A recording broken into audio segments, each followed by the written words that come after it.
Talk back is now. Welcome back. You're still watching Expressive Show. We are live on GH1 television. Today, we're here to talk about lower back pain.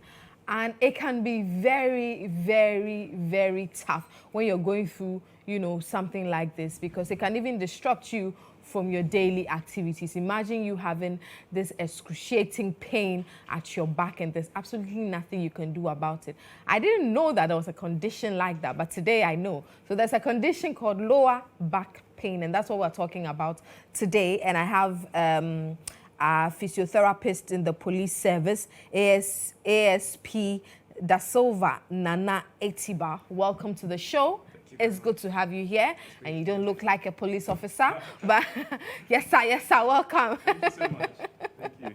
It's good to have you here. It's great to be here. We're talking about lower back pain, and before this interview, I was reading about it, that's when I said, lower back pain. Is it the same as all these other back problems we hear about? But let's first talk about what lower back pain is. Okay, so back pain can happen anywhere at the back. Pain can happen anywhere at the back. Okay. But low back pain is the one that happens between the lower margins of your rib and the lower part of your buttocks. So you could have pain around your neck, your upper back, but low back pain is the pain that is located. It's not only pain, it could be just discomfort that happens at the low part of your back. Sometimes it will radiate into your legs. You feel it like burning sensation. Sometimes it feels like weakness, numbness, paresthesia, like tingling, like pins and needles. So people feel it differently depending on what's happening at the back. So this lower back pain, is that the actual name of the condition? Yes, low back pain. Low back pain. Yes, that is the name. Are there types? Well, so when we talk about types, there are different ways of classifying them. Right. One of them is how long you've had it. So we have the acute low back pain. Right. That's when you've had it between 0 to 6 weeks, and it can become subacute between 6 weeks and 12 weeks, and then chronic. Some people have had it for like 2 years, 18 years, And then it also depends on the cause. So there are different ways of categorizing low back pain. So let's quickly talk about what causes, or the most common causes of this lower back pain. So if I'm getting you right, the lower back pain is like from before your hip. Yes, just below your ribs.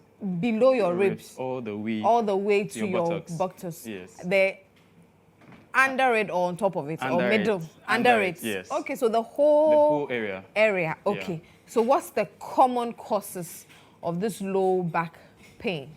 Okay, currently I would say our posture. Our sitting posture or sitting, standing posture? Standing, carrying posture, everything we do. Right now, I think that the world is becoming more and more inactive because, like, if you look a few years back, our parents and our grandparents, they were going to the farm, they were working up, but now we sit for longer hours. When we are done sitting, we go and sit in our cars, sitting other hours, so mostly is our sitting, and then the way we carry out our activities, the posture with which we carry out our activities, that is the main trigger for low back pain, This low back pain, is it just a pain that can go away, or is a condition that can actually degenerate into something else? Well, so it depends on the cause. Typically, anyone who has had low back pain will have it again at another time in their life. It's not. Wow. Yeah, so it's not something that would go away completely or vanish completely. Let's just say when you have low back pain once, your back becomes like a child. So you have to give it that constant care throughout your life, else with time, another thing could trigger that pain again. So for some people, say for a few people, they'll have it one time in their lives and it probably won't come back. But for most people, it definitely will come back again later in their lives. But how do you know that you have, this lower back pain? What are the signs? Like you asked me, you've never got. I said, I don't have pain there, so I don't know whether I have it or not. But there's no pain. So if you have it, you will know because you have pain. Okay. Yeah, pain or any of the discomforts I spoke about, maybe burning sensation, tingling, weakness. Yeah, so once you get it, you will definitely know that you have something. Yes. This lower back pain, is it a risk factor for any condition or any disease at all? Okay, so what could cause low back pain? For example, when you have low back pain, it gets us thinking, do you have scoliosis? Scoliosis simply means a curvature in your spine. Our spines have a natural curvature, but you go into some people's back, you see they have this S-like. It's not straight as it's supposed to. Yeah, actually the spine is not straight, but it has its natural look. Yes. So we start looking at it. Low back pain could result into scoliosis simply because maybe something is causing the pain, probably muscle spasm, whatever, and you are now trying to prevent or avoid the pain. So you start putting yourself in certain postures just to avoid the pain. That will lead to scoliosis. Right. Yeah. So yeah, low back pain can lead to different form of dysfunction in us. Yeah. So it has to be looked at when you have it. Can this low back pain be associated with kidney function or anything of the sort? Okay, so that's a good question. Many times, kidney problems may be misdiagnosed as low back pain. Right. Because when there's a problem with the kidney, the only way it can tell you, one of the ways it can tell you is to refer pain to your back. So you probably feel like, okay, I have normal back pain. You'll be maybe taking just maybe Diclo or doing something just to feel better. Painkillers. But yes, there's really a problem with the kidney. So about maybe 10% of our diagnosis might be actually problem with the kidney that we might be treating as just simple low back pain. So there are other investigations we do to differentiate, tell that, okay, no, this is not normal low back pain as we know, because low back pain is mostly musculoskeletal. So it has to do with the skeleton and the muscle. But kidney is a systemic condition that has to do with an organ. So yeah, those are some of the things. Wow. Yeah. So it's possible that if you have low back pain, it may be something more than just the low back pain. Yes. So don't just sit at home and say you want to take painkillers and you'll be fine. That's true. Let's talk about the treatments of this low back pain. Is it something that could end up in surgery, could end you up in surgery? Yes.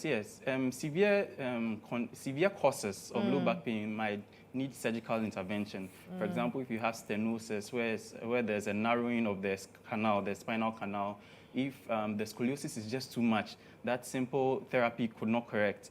You might have to have spinal surgery. So yeah, they are different. It depends on the severity. Yes, and there might have to be surgery. But apart from that, I mean, most of the low back pain, normal physiotherapy or conventional therapy could alleviate most of the pain. Yeah. When you say physiotherapy, what exactly does it entail? Is it the normal physio that we know? Okay, so it's a good question, because when you say physiotherapy, a lot of people think massage. Yeah, exactly. Yes, but that is not massage. Okay. So we have a number of interventions we could use, from heat therapy, electric therapy, electrotherapy as we call it, stretches and other exercises that will help correct whatever is causing the pain at your back, yes, as long as it's musculoskeletal. So once the doctors are able to determine what the problem is, then they can give you accurate treatments for it. Yes. So that basically the treatment for low back pain is not necessarily only painkillers. No, painkillers just masks the pain. Okay. It just covers it up. It doesn't really deal with the problem. The problem, yes. So whilst you take the painkillers just to help you feel more comfortable, we now have to deal with what is causing the pain in the first place. Yeah. So painkillers do not cut at all. So that means painkiller is not the treatment for not at all. Lower back pain. Not at all. So the treatment for lower back pain is? See your physiotherapist. Right. Yes, and he would look at it and try and determine what exactly is causing your back pain, because person A might be different from person B, what is causing the low back pain. So see your physiotherapist. He will have a proper assessment and put you on due treatment. I've heard and I've seen a lot of people that have back problems that surgery has been recommended to them. But because of there's a certain, would I say perception or a certain notion about having back surgery, that if it's not done properly or if something goes wrong, it can just go south and you may never be able to walk again. So that fear is in people. They're like, do I have this surgery? Do I not have this surgery? Should I live with the pain? Should I not live with the pain? I mean, is that always the case with, back surgeries? Okay, so surgeries are all risky. That's the truth. No matter how simple a surgery may appear, there's a certain level of risk to it. Spinal surgeries are very risky. Right. So before a surgeon would recommend surgery, it means that he needs to go there. It's not something he would just do casually, that, just do surgery. Yes, because once you play with the spine, there's a chance that you might not walk again. There's a chance that it might lead to other disabilities, whatever. Yes. So do I tell people not to? When it's recommended, I mean, you just have to wait. Is the pain something you think you can deal with for the rest of your life? If you think it's too disturbing, you need to go for the surgery. I think you should. I mean, it comes with its risk, but I mean, getting up from bed is also risky. You could just walk out and the car will knock you down. So, yeah. But I like where he took you from. You can, and it's true. You wake up one morning full of life, and the next thing you are no more. So I can understand what you're saying, but still on this surgery and the risk involved and all of it. But basically, are we assured, or is it a fact that these surgeries would permanently heal you from this pain, this lower back pain or low back pain or any other back condition? Okay, so there's no 100% assurance for everything. Now, when you have a surgery, what you need to understand is that the surgery itself is trauma to the body because we are cutting you up. So what was causing the pain initially might go, but you now be suffering from pain from the surgery. So the pain will be there, but if you have to do surgery, that means without the surgery, you are going to go to a certain place where your function might be greatly affected. But then once they can correct that, I mean, with time, with enough rehabilitation, you can get back to normal life. At least with a little pain, nothing is assured 100%, yes, but I mean, it will be better than your former state. Nothing is assured 100%, he says, but we'll keep praying for people with this condition, because the way you're speaking and talking, it looks like it's not... Well, not many low back pain will result to surgery. There are a lot of people who have low back pain. They will live their whole lives with it. They can manage it their whole life. So that means taking painkillers, seeing your physiotherapist and all of it. Yes, and you have it at the bare minimum that you can do everything without limitation. Yeah. Right. I like that we've spoken about the causes, we've spoken about the treatments and all of it. But let's talk about prevention. I mean, how can we prevent any form of back problems? Okay. Is it, first of all, is it something that is hereditary? Okay, low back pain, I'll not say it's hereditary because there are no real genetic markers that will determine that, okay, person A is going to get low back pain no matter what. Okay, if it's not hereditary, then we can try and prevent it. Yes. Okay, so let's talk about the prevention. That's what I'm saying. We can try and prevent it. Let's talk about the preventive measures. So basically, if we can watch our posture, let me start from here. When we start as kids, our kids, we tend to carry a lot of books in our bags. That's, for many of the kids that I've seen, that has been the cause. So they carry heavy books or one-hand bags. So it's in kids as well? Yes. So, or one-handed bags. So that starts up the trend. And when it starts there, it's possible you have to live with it the rest of your life. I mean, you will have good times and bad times, So our posture, how we sit, many times when we are sitting, right, we like to sit in a way that there's too much gap between our What's back. the appropriate way of sitting? Can you show I'm sitting because my back is fully, from top to down, it's fully So your attacked. back has to? No slouching. Sitting where there's space and then there's the kind of gravity acting on that space, when we are driving too, so sitting for long. That, I mean, most of our jobs today, office jobs, we sit for 8 hours. So what's the intervals? I mean, do I have to sit a bit, 5 hours, stand a bit? What's the... So what I tell my patients is that take a lot of water. When you take a lot of water, you are forced to use the washroom often. So you get up eventually. So maybe you're looking every 45 minutes, you'll be up walking to the washroom. And just that short interval, it's a lot of, than sitting straight, because sometimes work can be consuming. You be behind your laptop like the whole day, you've not even sat up, How about standing posture? Standing is relatively okay because we are in an anatomical position, so, but I also will not recommend standing for too long. Right. Yes, so it's just a little bit of everything. Everything. Yeah. Doc, thank you. You're welcome. Thank you very much. Final words, your advice to our viewers watching. Okay. I'm sure this thing I'm saying, this your officers who really need it because they've been standing for long. Yes, they do. So we see a lot of them, but I mean, it's an occupational hazard. We cannot stop work because of it. So my last advice, or my final advice to all of us is that let's just watch the way we sit. And also, very importantly, now we are all addicted to our phones.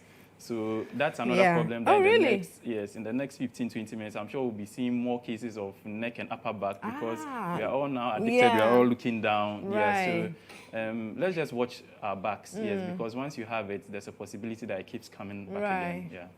Watch your back, he says. Not the watch your back, Take care of your back. That's the most important. When you sit a bit, you get up a bit. But most importantly, drink a lot of water. And that's would, you'd pee a lot and at least you'll be getting up every now and then. Thank you so much for coming. We appreciate your time with us. And I hope you learned one or two things from our interview today. That's the most important thing. Don't go anywhere. Stay with us. Bliss King is up next, and I think they're talking about a book that, an author wrote. So just wait for us. We'll be back after the break.